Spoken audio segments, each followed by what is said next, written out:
It's been 27 years since Rent changed musical theater forever. Now the show's original lead is back on the New York City stage. Anthony Rapp has brought his solo memoir musical, Without You, to new world stages.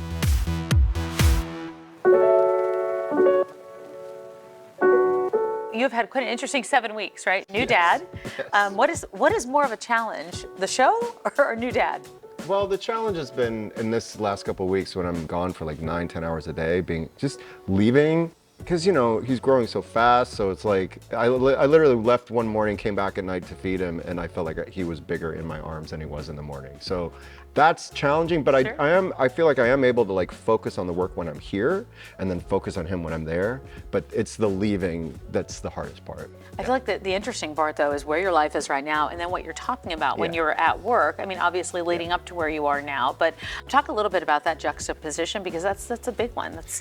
Well, one of the things in anticipation of having Rye was knowing that my mom wouldn't get to meet him. Being in the show, I'm channeling her. I'm talking to her, and her energy is very present. So I feel like in a way, he's getting to meet her through me. I don't know. I don't know. I don't want to sound too like woo-woo about it, but her presence feels very present. And so that's a piece that I wouldn't have expected, and it's been really comforting, because it is still incredibly bittersweet that he won't get to know his grandma in the flesh. Sure. But I think he's going to get to know her spirit. That is something that you do, and I think the more you talk about somebody, you make them feel very much alive. I lost my mother at a young age, so that presence is really felt. But you talking about her, in each and every performance for a significant amount of Yeah. time in a real deep way that a lot of times you don't do that when you lose somebody. What has that been like for you? Have you gotten to know her better? I think so, and part of it is that because I'm playing her too. And when I'm saying playing her, it doesn't mean like I'm doing like a full impression. It's more like a handprint rather than like a full mask. So, but she's speaking to me, so I'm hearing her words. You know, when someone's gone from the world, they are gone. Sure. And you know, it's important to honor that truth, and that not only are they gone, but also a part of you is gone in a sense, because who you were for them is also a little bit gone, but also who you were for them is still with you. So it's all of it. I don't know, I recommend for people to write a letter to their loved ones who are gone. That was something that was recommended to me a long time ago, and I was like, really? I did the same thing. I was like, I'm not doing that. And then, no, it makes a difference, and I think that also helps. It helps to remember that person in a way that you want to, and in a very clear way, because as more years go by, that is a lot more difficult. You know, we were beginning to really become adult friends. You know, I think there Sure. are phases of parent-child relationships, and I was 25 when she died, and now as I've gotten older, there are so many more things we could have talked about, you know, with even more insight. So that's the other thing. I try to imagine some of those conversations, what they could have been or would be. Let me ask you this: how do you feel each night when you come out on the stage and look where we all look at where we started and where we've been, but you're really going and reliving it out there because you lived it very publicly?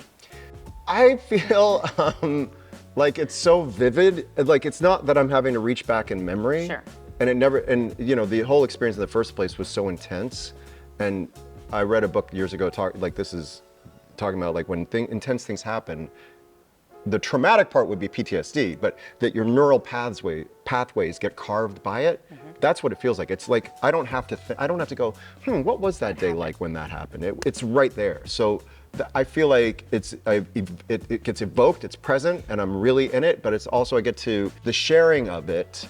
Gets reflected back, and it gets kind of released, if that makes any sense. Yeah, no, it makes total sense. Talk about that. Talk about Rent. And I know that you've got people that come in here and they just relive it with you, probably right down to that minute. Many probably met you. Many, have followed your career and cheered you on. What does that feel like? It feels like I'm being held in a really lovely way. Wilson Jermaine Heredia, who the original Angel, came to the first preview, and as he was out there, like, I'm talking about the things that we were in the room together when these things happened, and I did wonder, is this too much for him? Is it going to be hard? And he was very moved by it and felt like I told the truth about it, and that was very gratifying to hear. Did you ever think when you were standing on that stage as that first performance of Rent that it would be what it is today, all these years later? No, I didn't think it would be like an international phenomenon. I mean, it's just... But I did think from the first day of rehearsal that it was something really, really special. But as you probably know, as somebody who follows theater, there's any number of things over the years that are really special and just Yes. don't catch fire for whatever reason. And then there are the things that do catch fire for the right reasons. So I hoped that Rent would be one of those, and that it was. Plus, the fact that Jonathan Larson wasn't there, it was incredibly comforting that his legacy would live on and that his work would be recognized in his absence. The experience of seeing Hamilton, a lot of people told me it was like seeing Rent in the sense that it was something that was so groundbreaking and so moving and exciting. And so when I saw Hamilton for the first time and I had that feeling, then I thought, if this is what people said that they felt at Rent, it just made it that much more moving to me to be a part of Rent in the first place. Oh, to that's know, interesting. because Hamilton was one of the most incredible experiences I've ever had in the theater. So that they're kind of kindred spirits in that way is really wonderful. So you have people that come to New York every day, and they struggle and they work this job and they wait to have that call. You're in Rent or whatever show it is right now. What do you say to them, because they look at you and you're the a shining example of what they would like to be? I mean, I say that when I got Rent in 1994, I had been working as an actor at that point for almost 15 years, because I started as a kid, and still I was working at Starbucks at that moment that I got Rent. And then even after Rent, I did work very steadily for a few years, but then I had like a year where all doors seemed like they were closed. Maybe it was over for me. And then I got A Beautiful Mind, which is this really great film that won the Academy Award. So what I say to them is, you have to be willing for the roller coaster ride of it. You have to be willing for, it's not like there's some magic wand that gets waved. For some people, sometimes, Sure. yes.